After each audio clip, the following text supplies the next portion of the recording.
Good morning everyone, welcome to my YouTube channel legal oxygen. और ये part है हमारा यूपीएसआई में आने वाले इम्पॉर्टेंट केसेस से रिलेटेड।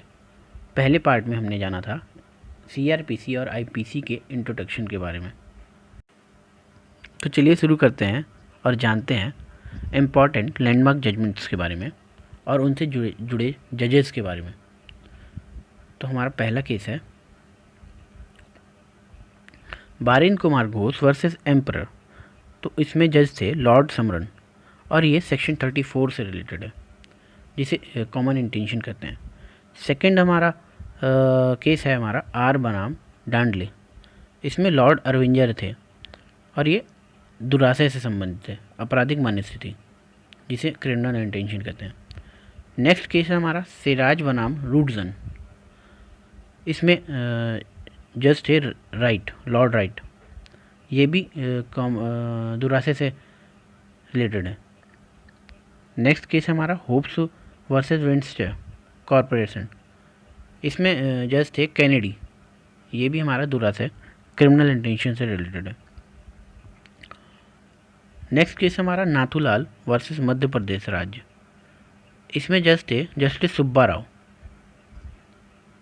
ये भी हमारा दुराशय से संबंधित है।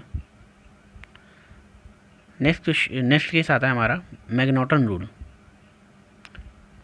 तो इसका प्रतिपादन क्या था जैसे टिंडल ने, और ये सेक्शन 84 से रिलेटेड है, विकृत चित्ता मतलब अनसाउंड माइंड। फिर आपका नेक्स्ट केस आता है आर वर्सेस विलियम्स।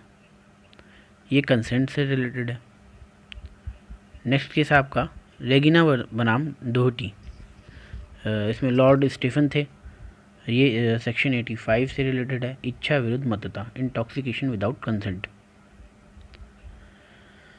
फिर आपका नेक्स्ट केस आता है Vasudev versus state of PEPSU. इसमें जस्टिस थे चंद्रशेखर अय्यर। ये सेक्शन 85 और 86 से रिलेटेड है, दोनों ही मतता से रिलेटेड हैं। ये 85 कहता है इंटॉक्सिकेशन विदाउट कंसेंट और 86 कहता है इंटॉक्सिकेशन विद कंसेंट। फिर नेक्स्ट केस है आपका डीपीपी बनाम बियर्ड।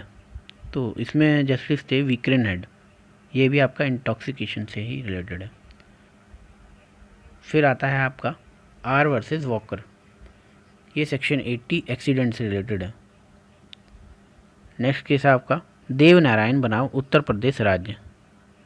इसमें जस्टिस थे आईडी दुआ, जिस धारा 102 से रिलेटेड है। नेक्स्ट केस है आपका गोराचंद गोप का प्रकरण। इसके न्यायाधीश थे वॉर्स पिकॉक। ये बताता है difference between section 299 and section 300। फिर इसी से रिलेटेड एक और केस है, ये भी इम्पॉर्टेंट है काफ़ी, आर बनाम गोविंदा। इसमें जस्टिस थे जस्टिस मेलविन। ये भी धारा 299 और 300 में अंतर बताता है। फिर आपका है पी राथी नाम बनाम वर्सेस फिर आपका है पी राथी नाम वर्सेस भारत संघ मतलब यूनियन ऑफ इंडिया। ये आपका आत्महत्या के प्रयत्न पर संबंधित है।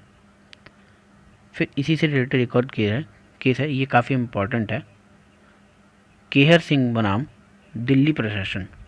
ये आपराधिक षड्यंत्र से रिलेटेड है।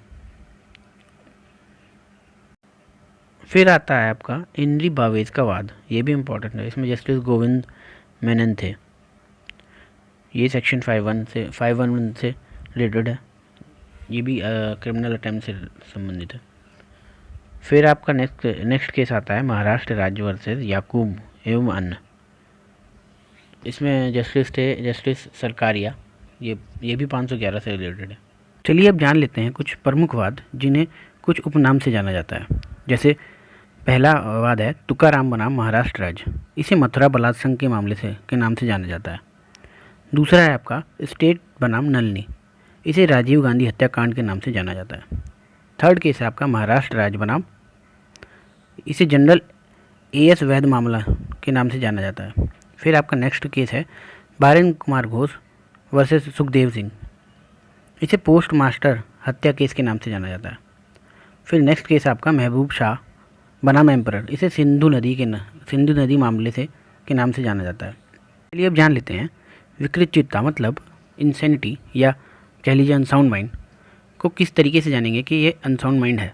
तो इसके लिए कुछ टेस्ट प्रतिपादित किए गए और निम्नलिखित केस में इनका प्रतिपादन किया गया। जैसे वाइल्ड बीस्ट टेस्ट, ये आर बनाम आर्नोल्ड 1724 में आया। फिर नेक्स्ट आया आपका विक्षिप्त भ्रांति परीक्षण मतलब इंसेन डिल्यूशन टेस्ट, ये हेडफील्ड के बाद में आया सन 1800 में। फिर आपका आया उचित अनुचित में विभेद का परीक्षण मतलब फेयर एंड फेयर में, ये आपका आया वाउलर के बाद में जो 1812 में आया था। क्या करता हूँ कि आपको आज के ये इम्पॉर्टेंट केसेस अच्छे लगे होंगे। मिलते हैं अगली वीडियो में, तब तक आप बने रहिए हमारे साथ। नमस्कार, बाय बाय।